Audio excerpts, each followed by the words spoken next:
guys, hope you are well and welcome back to my channel. Today's video is another very exciting one. I asked you guys recently what you wanted to see next up on my channel and you guys voted for like a finance saving video. You really kind of wanted me to delve a bit more into my finances. Now I think I'm going to be making a whole series on this because you guys seem so into it at the moment. You know that I am so into financing and saving and making the most out of my money, making it go further through lots of different methods. So I'm definitely going to make more series on this. I'm going to be going into if you've got debt and how you can get out of it, if I've been in debt before, how I've gone about doing things. I'm also going to be going more in depth in another video how to budget and exactly what I use to budget, how I budget and what I do exactly. However, today's video, like I said, is going to be a how to save and budget video, and these are going to be my top tricks and hacks that I use to make sure that I can budget effectively each month and I'm able to save money to do nice things around the home, to go on nice holidays and to generally not end up in the negative each month. So if you want to find out how I do that, then just keep watching. Okay, so the first thing may seem really silly. However, the first thing that I do before anything else is I write down my financial goals for the year.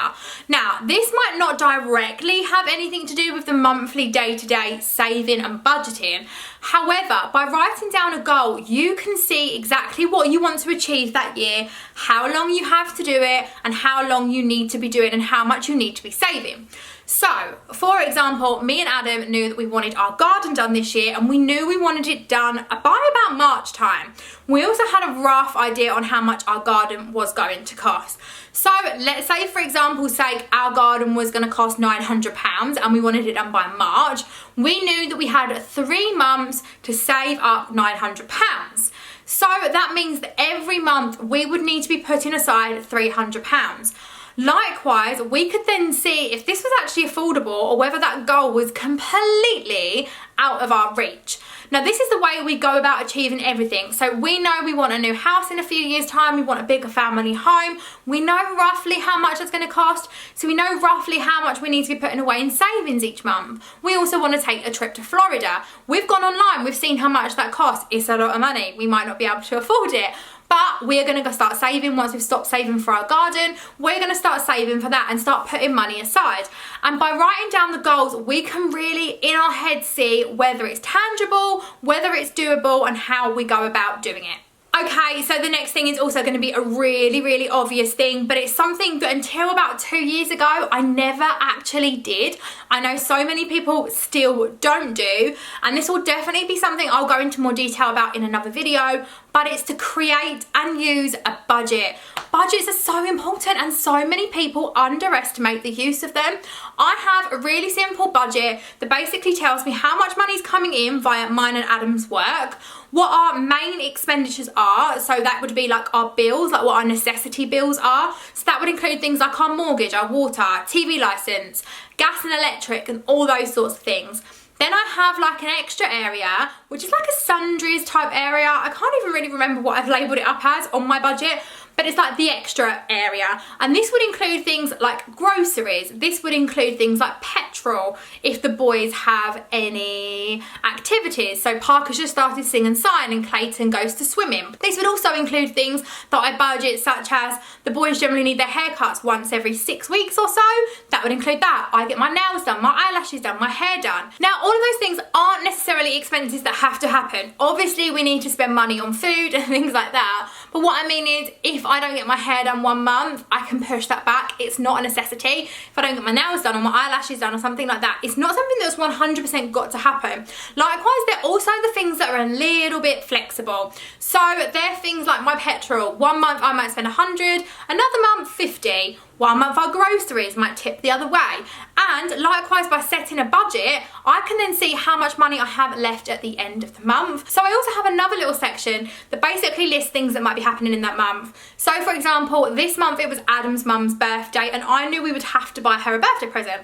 We wouldn't have to buy her, but obviously that's just yeah, you know what I mean. So I knew that we'd be buying his mum a birthday present. So in that section, I also allocated for her to have a birthday present and how much that was going to cost. And at the end of it, I added up all of our income minus our deductions, and I could see how much money I was left with. Now, by doing a budget before the month has actually started, you can see how much money you're left with already at the end of the month on just those things alone. So you might see that you end up with minus £100. So you're actually £100 down, which means you're £100 in an overdraft, or £100 on a credit card, or borrowing £100 from somebody, or you're just £100 short to not be able to afford to pay that last bill. And that's never a good place to be in. But by seeing that, you can then juggle around some of the other things in the month. So it may be that you have to spend a little bit less on that birthday present, or it may be that you have to spend a little bit less on the food shopping and you have to budget your meals a little bit more effectively. It may be that you have to walk a little bit more instead of using your car. Whatever it may be, by doing a budget, you can really see where your money's going each month, and you can see if you've got money left over or money not. Now, my third point, and this is a really obvious one, it doesn't need much explaining, but make sure you always pay your bills first every month. Me and Adam both get paid at the end of the month, and all of our bills come out on the first of the following month. This means that we are then left to budget with the money that is left over. If that only happens to be £200, £1,000, £600, whatever it may be that month, we know that is only the money that we have to live with. And then we look at spreading that money out over the course of those weeks. If you don't pay your bills first, you don't know what's coming, what's going, and you could be dipping into bill money, which again is a really not good place to be. Now, another thing that I want to say on this is using cash. Now, this has been something that changed my life when we were trying to save money, and it's something that I still try and put into practice almost every day if I can. Now, what I mean by this is using something called a cash envelope system. Now, you may have heard of it, but I follow Dave Ramsey, and I have done for quite a few years now, and again, I'm going to touch on him in another video a bit more in depth. However, basically the cash envelope system basically means that you pay for all items in cash. So your food shopping, your petrol, your coffees, your teas, you're going out with your friends, the soft plays, whatever it may be, you pay for it in cash. You also pay for any clothing that you might buy or something like that. Now, the reason why I find this so effective is, say you've allocated a £40 food shop for the week and you go into Aldi, for example, and you end up spending £55. You don't physically have that money in your purse or your wallet to be able to pay for that food shop. You've only allocated that amount of money, therefore you have gone over. You cannot do it. So it means you have to put something back. It also means you're more accountable for what you're doing. I actually hate paying for stuff in cash because it makes me realise how much money I'm handing over, and I feel like it is so easy nowadays to go beep with my card, the wireless contact, even with my phone I can do it now, on the NFC stuff they have. It is so easy, and before you know it, 50, 60, £100 has gone out of your bank account. You don't even know where it's gone. You haven't handed it over. You haven't physically had to acknowledge the number that's come up on the till. And when you start paying for stuff with cash, you firstly realise, well, actually, I don't have that money. So if you do go over on a food shop, or if you do see a couple of clothing items, you don't have that money in your purse to pay for it. Therefore, you can't buy it, so you can't go over what you've allocated for that spending limit. And it really helps control and allocate your money in a more effective way without things getting out of control. Now, following on from this, my next point is don't be heavily influenced. Now, I know in this day and age it's so hard, but one of the things that I actually felt like made me lose my money every single month, and before I knew it I'd be skinned at the middle of the month and I'd be like, gosh, where's my money gone, is the fact that I was so heavily influenced by what I saw on YouTube, by what I saw on Instagram, by what my friends may have had, and I just packed all of that in. Don't be heavily influenced because, okay, so let's say, for example, your friend goes out and she buys a new piece of makeup and you think, gosh, that looks really good. But you don't actually need any new makeup, and that piece of makeup that she's bought in the equivalent of yours is double the price. Effectively, you are going from something that you've been happy with for such a long time to something that's double the price that you can't afford, that you may not need. We're so heavily influenced, and I don't know if you guys know, if you haven't watched my channel before, you may not, but I have gone through the process of minimalising my home over the last few years. I make so much money through selling stuff that I no longer want. I don't ever buy anything without chucking some items out or selling them or giving them into a charity shop, and I feel like by not doing this and not by being enticed and and being heavily influenced, it enables me to live in a calmer, more decluttered home, and it enables the money to stay in my bank account a bit longer than what it normally would. Don't get me wrong, there are still times that I will be influenced if I genuinely need something, but generally what happens is I'll go out, I'll buy a new foundation, and then I end up with 10 in my drawer that end up going out of date, and that's just pointless and a waste of money. Now, another thing that I want to say is before you do anything else, look at paying off any debt that you have. I would really try and pay off debt as much as you possibly can if you do have it. Now, obviously, you need to look at your budget for this. I know some people's budgets may be showing that they're actually in the red every single month because their expenses are more than their income. If that's the case, then you need to look at ways to make extra money. I'll be doing a video on this going live on Sunday on how you can actually make extra money. So if that's something you're interested in, then subscribe and stay tuned for that. However, if you find that you do have money left at the extra month, try and save that money or pay off debt if you have debt.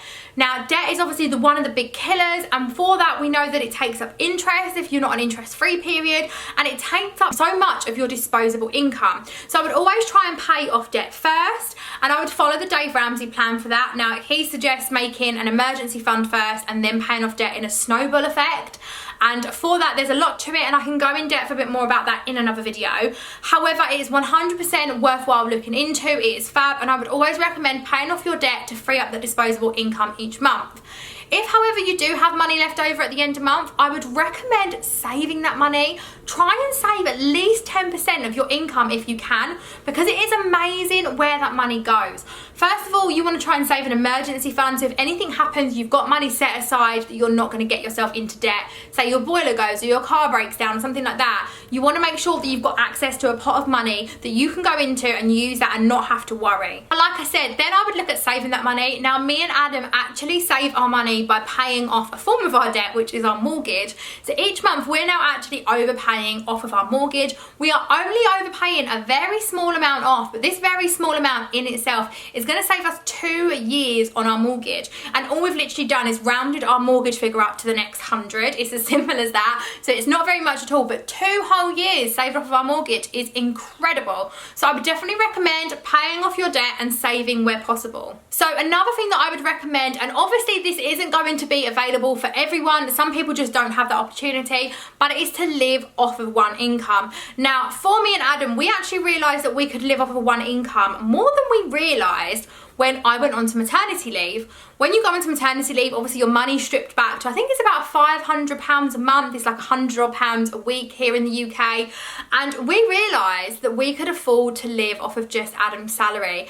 But it meant that we didn't get to have nice luxuries. It meant that we couldn't afford to go on holiday. It meant that we couldn't afford new things, nice clothes and all things like that. But it did mean that we could strip our expenses right back and we could manage. Not only that, when the maternity pay went, we was decreased even more, and we realised even more so then that we could live off of one income. However, when you have that extra income brought back in, you realise how much money you're actually wasting. And when I say wasting, I don't mean it like that, but you really are throwing money away in random places that you wouldn't have done when you had to live tighter. Now, if you can afford to live on one income, I would highly recommend it, because you can pay off debt super quickly and you can save super quickly.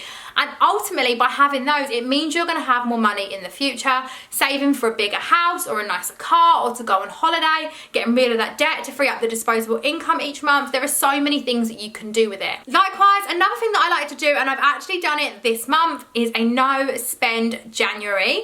And I do like no spend months throughout the year, and they save me so much money. Now, if you haven't heard of it, and I'm sure you have because a few people have gone a bit crazy on this year, but I've been doing it for the past year and a half or so.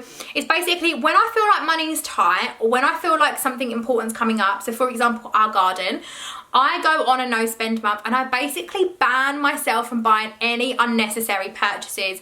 Now, I'm that kind of girl that before I met Adam and before I had kids and before I had responsibilities, I would get paid on the Friday and my money would be gone on the Sunday. Like I remember specifically, I would go out shopping as soon as I got paid. I would buy all of the new clothes in River Island and Topshop and Zara. I would go and get new makeup, I'd then go out with my friends that weekend, and I would be poor. And actually I was the kind of person that even budgeted back then, because I'd always make sure I budgeted a little bit of money so I had some money to go out with my friends every weekend for the rest of the month.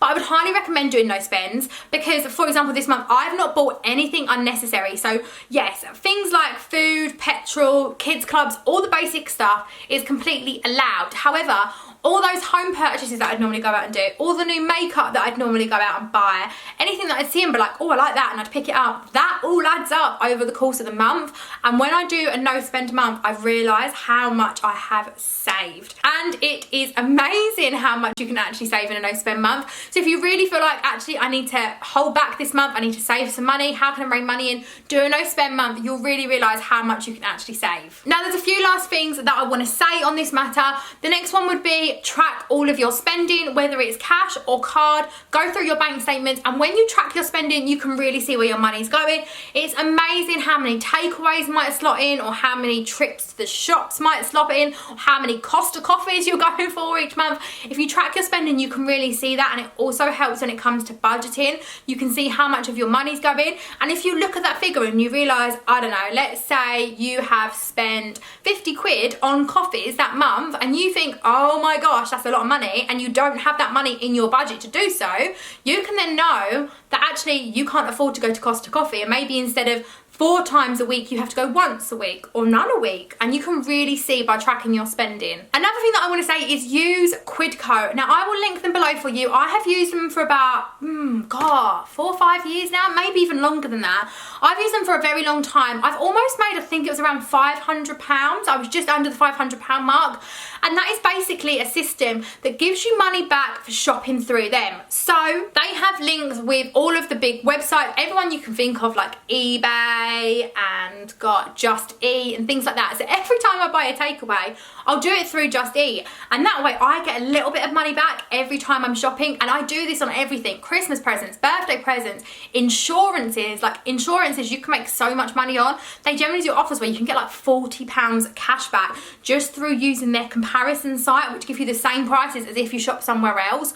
Or you might even go on Compare the Market, and their price might only be £1 difference, but you're going to get the £40 cash back if you go via Quidco. So I'll leave the link below. That is definitely worth checking out. And another thing that I like to do, which saves me a hell of a lot of money, is I like to window shop. And when I say window shop, I mean window shopping online, because I'm a mum and I don't get to go out, so that's the only way I can do shopping nowadays. But yeah, I like to window shop, and what I mean by this is if I see stuff that I like, great, I'll put it in a basket. When I go into my basket, sometimes my basket can be like £400, £500, £600, and I'm like, oh, can't afford that. So then I kind of go through and I think, well actually, what did I just chuck in there kind of quite frivolously? And I'll take out all of the frivolous purchases that I was going to buy, and my basket total will come down a little bit more. From that, I will then leave that stuff in there, and I generally leave it in there for around a week or so.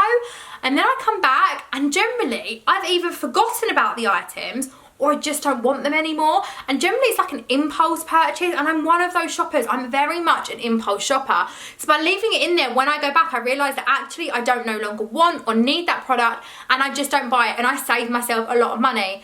Don't get me wrong, there are times when I go back in there and I think, yeah, I still want that, and I go ahead and I buy it, but it's all been allocated for in my budget. I know I can afford it, and then I know it's something that I really, really do want. Okay guys, well they are all my tips and tricks for how you can save money, and some of the things that I do to kind of budget on a monthly basis. They're all ways that I find have brought us in extra money into the home, have made us realise what we can afford to buy in the future, what we're budgeting and saving for, how we can go about saving money. And I feel like by implementing all of those tips and tricks into my life, we're in the position where we are today, where we're living on a monthly basis, we're surviving, we're coping, and we're able to buy new things without going into debt, using credit, and all things like that.